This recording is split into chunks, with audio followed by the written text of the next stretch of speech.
Calgary Flames are in the thick of a playoff race and as a result have pulled off a big trade acquiring two players that can help win now and in the future. NHL Insider Elliotte Friedman has dropped a major report with crazy new details about the trade and the direction of the Flames organization. Plus, could Mikko Rantanen be coming to Calgary? I know that's a little bit ridiculous, but hear me out. We're going to get into all that and more in this video, but first I want to welcome you to Flames Digest. I'm Mark Griffith. If you're new around here and you love the Flames, make sure you subscribe so you can stay up to date on all the latest news, updates, reports, and rumors revolving around your Calgary Flames. We would love to welcome you to the Flames Digest family. And oh baby, let's start off by talking about last night's game. The Flames, it was honestly, everything was kind of going against them. You know, it was these horrendous back-to-backs that the Flames go on. They always look so terrible in the latter half of these back-to-backs. They had to go on the road after playing the late game on Hockey Night in Canada, and against all odds, they pulled off the 3-2 win over the Kraken in Seattle. Now, this was a weird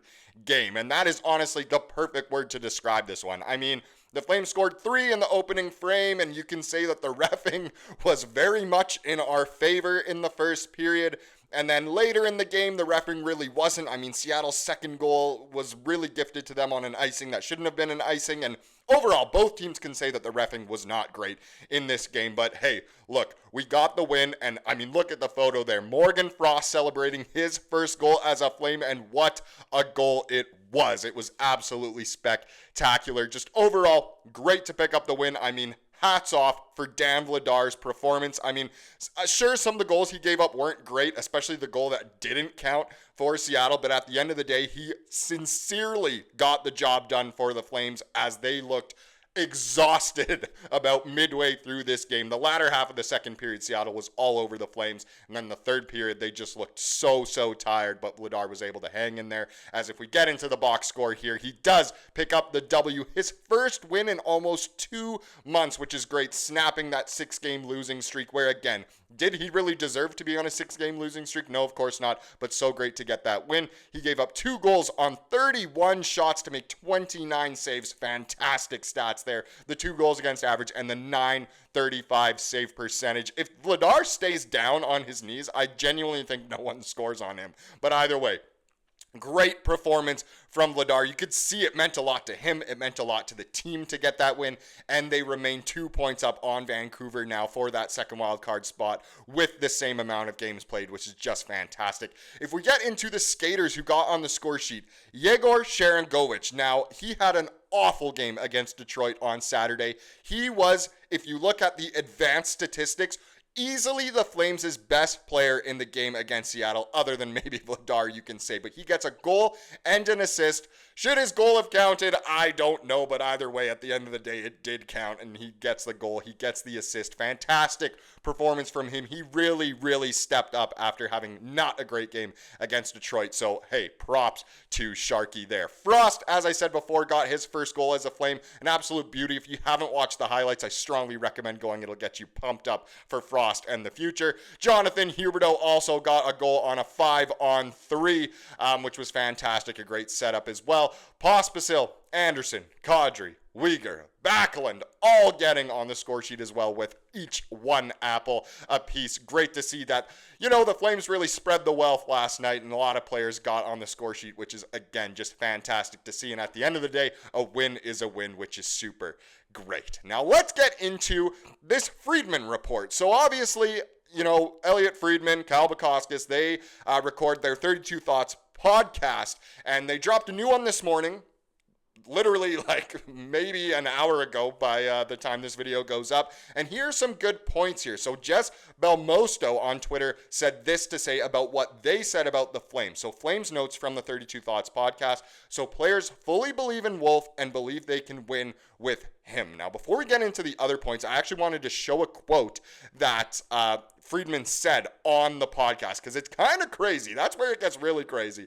So this quote here was really good. Oh, it's not there. There it is.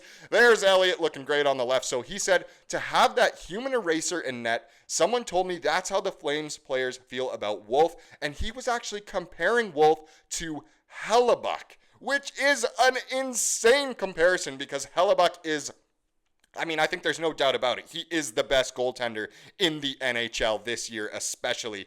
So comparing Wolf to Hellebuyck is crazy. Essentially what he was saying here was saying Winnipeg feels like they can win now because they have Hellebuyck in net. They have that human eraser. That's how the Flames feel about Wolf. The Flames players feel that they can win now because of Wolf, which is pretty crazy. That's a lot to say, but great to see that, obviously Elliotte knows what's going on. He was speaking with Ryan Leslie, and Ryan Leslie was the one telling Friedman that this is what's going on. So overall, great to see that the Flames really do believe in Wolf. I mean, that's a great report on its own. Next, here's another kind of crazy detail about the trade that happened. So the Flames sent a PJ, a private jet, with Conroy to Philly to pick up the new guys, which totally impressed the Flyers players, the new Flames as well, and just overall was a great move. Now, I mean, I'm sure that was expensive. Are there better ways to use money? Of course, we don't have to talk about, the ethical and ecological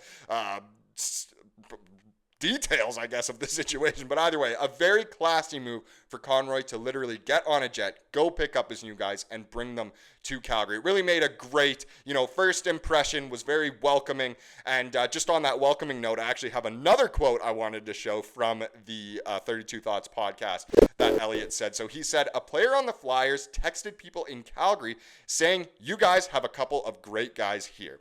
Take care of them. Those Philly players were sorry to see those guys go. So, if you are still not convinced that the Flames got some great players and great guys in Morgan Frost and Joel Farabee, I mean, that just says it all. A Flyers player literally reaching out to players on the Flames saying, hey, look, you guys really have some absolute studs here is great to see once again. And again, couldn't be more pumped that we did get those guys. And just an overall great move by Conroy.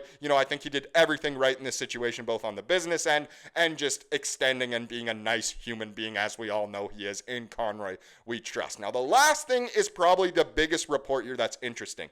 So, Friedman doesn't know what the numbers might look like for an Andersson extension. They touched on Rasmus Andersson because they spoke a little bit more about how on Saturday headlines, Friedman said the Flames are not trading away Kadri, Weegar, or Andersson. And then on today's episode, they kind of continued saying, look, I don't know what the numbers will be with Andersson, but he said, I am so certain that, the Flames will re-sign Andersson. He said something like, the Flames want to sign Andersson in the worst way, which I think he meant was like, it's maybe not what's best for Andersson, but what's best for the Flames. I don't really know what he meant. I'm not good enough at reading in between the lines. I wasn't great at reading comprehension back in elementary school. But either way, very interesting to know that even Friedman and some of the other people around him, because again, he said Ryan Leslie is always in his ear telling him about the Flames.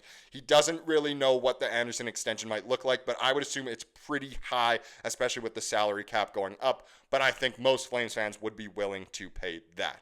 Now, another thing that I don't know if Flames fans would be willing to pay is Rantanen, for Mikko Rantanen. Now, obviously, he has been majorly in the news lately after he got traded from Colorado to Carolina. But now this report dropped again from Ryan Leslie, my fellow bald comrade.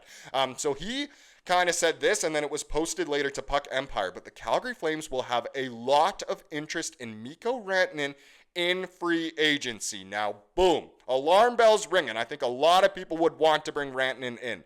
The only thing will be, I think he will be asking for a huge price tag. It was, kind of reported that he fell out of agreements with Colorado, and that's why he got traded. But it definitely seemed more so like it was Colorado's fault. He himself said he was willing to take a discount to continue playing with the Avs, and the Avs were like, yo, what's going on here? All right, you can pack your bags. You're going to rally, buddy.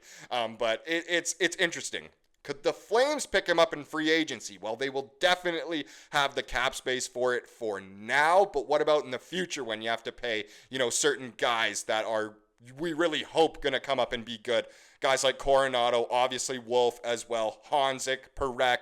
Who else knows who will come and hopefully be really good? So it's interesting overall. I think the Flames, it's smart for them to have interest, but again, do not overpay. We do not need more years of cap trouble because we have overpaid players. But in case you don't know what Rantanen has done. Now, obviously, he's been in the league for quite a few years now, almost a decade. He's played 623 games and has 683 points, so well over a point per game, which is absolutely insane. Almost 400 assists on his career now. In 4 games since being traded to the Hurricanes, he's got a goal and assist, so a little bit of a slow start for his standards, but still, I mean, you gotta adjust, get the chemistry going. But he's a really good player. Obviously, won the Cup with Kadri back in 2021-22. And I know a lot of Flames fans would like to bring him in. The comment section of this channel sure brings up Rantanen a lot. So let me know what you think. Should the Flames pursue Rantanen in the summer, or should they kind of just keep continuing on the path they're going and stick to Conroy's plan? Or could they fit Rantanen into the plan for the future? Let me know down below. Now let's wrap up this video with the comment of the day, as we love to do here on the channel. And this one comes from yesterday's video, of course. Another kind of, I guess, Friedman Report based video. This was a great comment here, completely unrelated, more related to the hockey itself. So CU Prano 5000, they said, one of the post-game interviews, I recall Sharangovich saying, "I like playing down the middle. I wonder if we see a drop-off on his game to see him relearn the wing position again.